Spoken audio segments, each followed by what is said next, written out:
Hello, everyone. Welcome to another episode of Dr. Tashambi Speaks. I am Dr. Tashambi.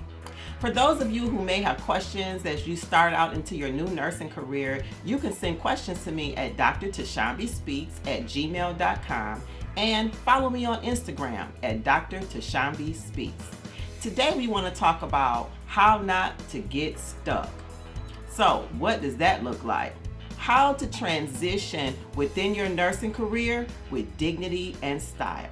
So, a question you might ask, what is transitioning with dignity and style? Transitioning with dignity and style means maybe you're an associate degree nurse and you want to go back and get your bachelor's degree, or maybe you have your BSN and you want to go back and get your MSN or your MP, or maybe you're an MP and you want to go back and get your DNP. Or maybe you're an MSN and you want to go back and get your PhD. All of those transitions require something very important. Guess what it is? References. You need references. So, there are different things that viewpoints that people have when it comes to references. So what determines if a person will readily take time out of their busy schedule to write a reference for you? Typically, two things that come into play before a person considers writing a reference for you. One of them is, are you professional? And the other one is, what is your past performance when they've worked with you? Transitioning from one company to another oftentimes requires a reference, an employee reference. However, most hospitals will not put something in writing. You know they don't want to be sued if they say something that's not nice about you, right? So what they will do is they will lead you to your HR department, and your human resources department will typically give you a copy of your past performance evaluation, and you can use that if you're looking to transfer to another company. You can also consider a reference. Now, this reference is kind of like an unofficial reference. Say like if you work in a hospital and you want to transfer from one unit to another unit, you know that manager is going to ask your current manager, what type of nurse are you? So what are some of the things you want them to say about you? You want them to be able to say that you're a positive person. You want them to be able to say things like you take out time and you listen to your patient, you're a good nurse, you're a team player, you're resourceful. Are you up to date? Are you up to date with current practices? Do you participate in unit-based educational programs without the manager having to constantly resend you emails and reminders?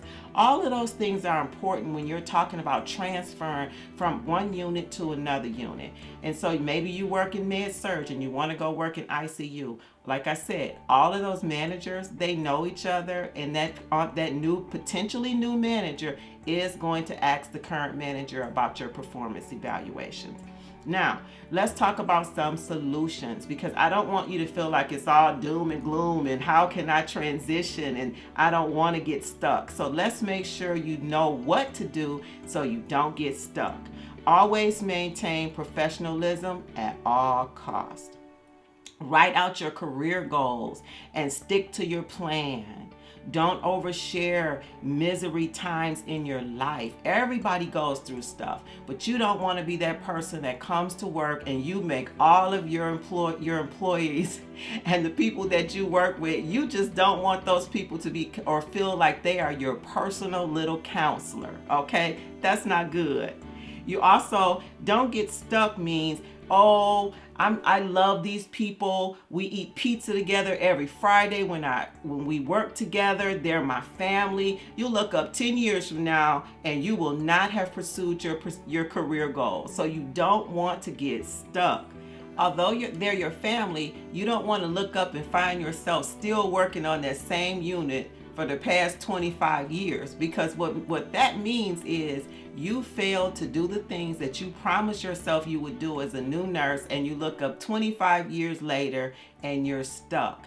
And so what does it feel like when you're stuck? What does it feel like when you've let your opportunities pass you by?